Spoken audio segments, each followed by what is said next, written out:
This is another sign of the times, an analysis, and a commentary.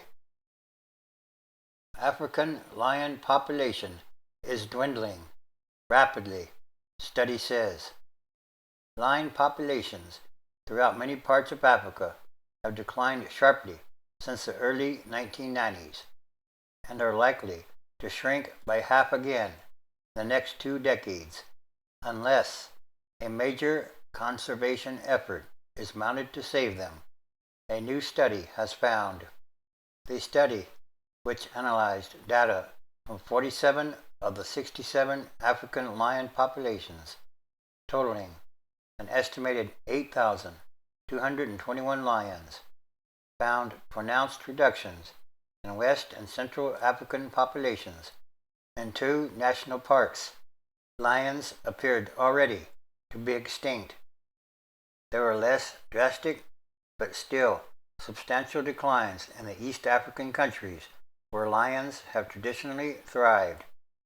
Overall, the African lion population in these regions has decreased by about 50% since 1993, said Luke Hunter, president of Panthera, an organization focused on the global conservation of big cats, and one of 8 authors of the study, published in the journal Proceedings of the National Academy of Sciences.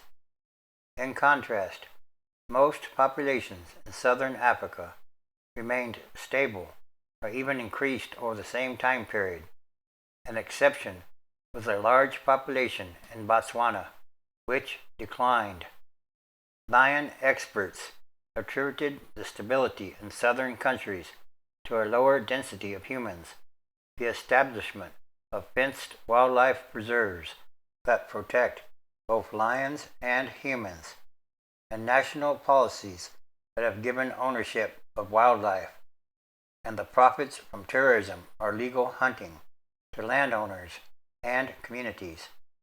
A lion researcher at Oxford University who led the study said that the severe declines in many African countries put at risk the lion's storied role as king of the jungle. We are losing all the populations which are characteristic of the pristine view of lions, he said. Lions roaming free, hunting wildlife across the savannah. The researchers said that the population declines they reported in the study were likely to be underestimates because the analysis was limited to surveys and other samples from sites that were monitored by researchers and that provided lions at least some protection. If there is an overall bias in our results, the researchers wrote, it is probably toward optimism. Approximately 20,000 lions remain in all of Africa, according to estimates.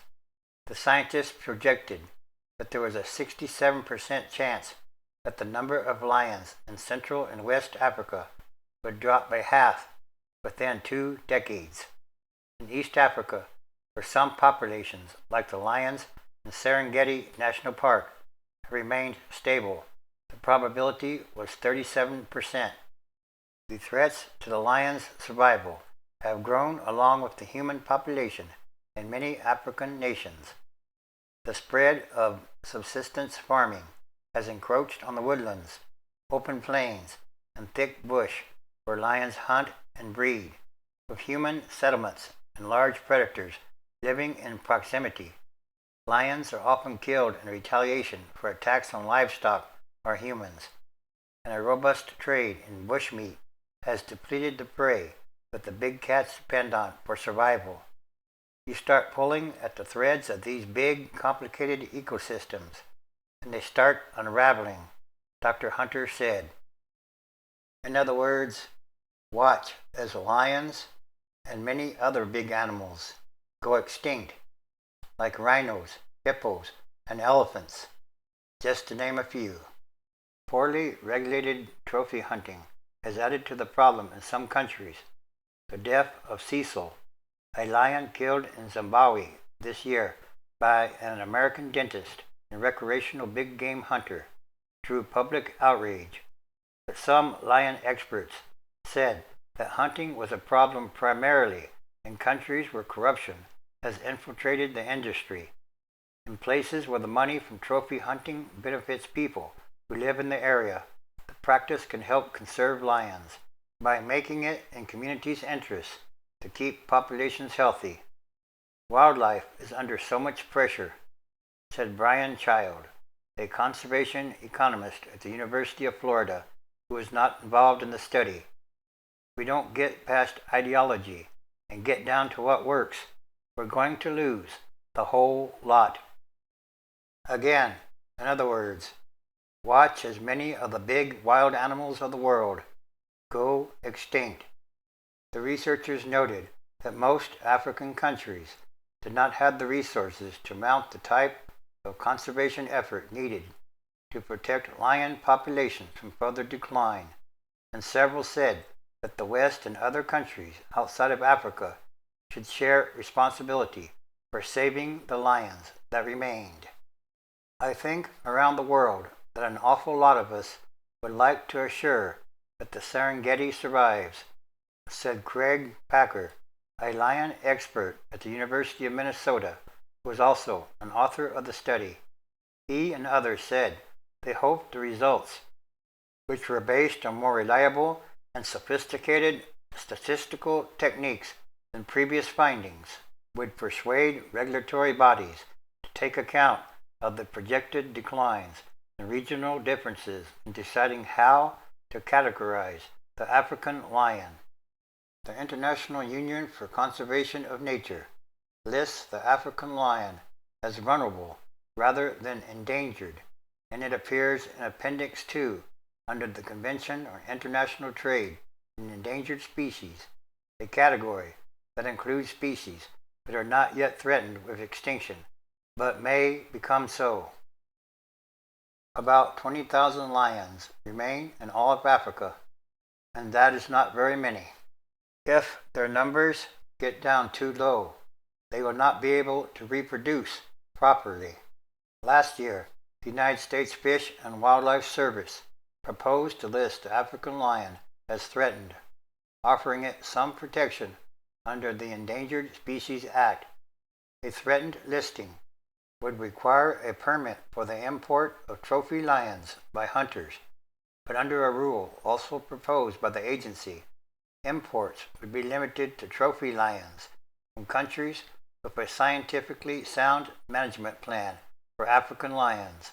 According to the agency, Dr. Packer said that in his view, the agency should list the African lion as endangered in all the countries outside of southern Africa.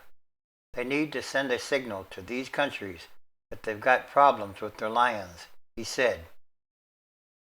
So yes, again, it really is about what kind of world are we leaving to the future generations?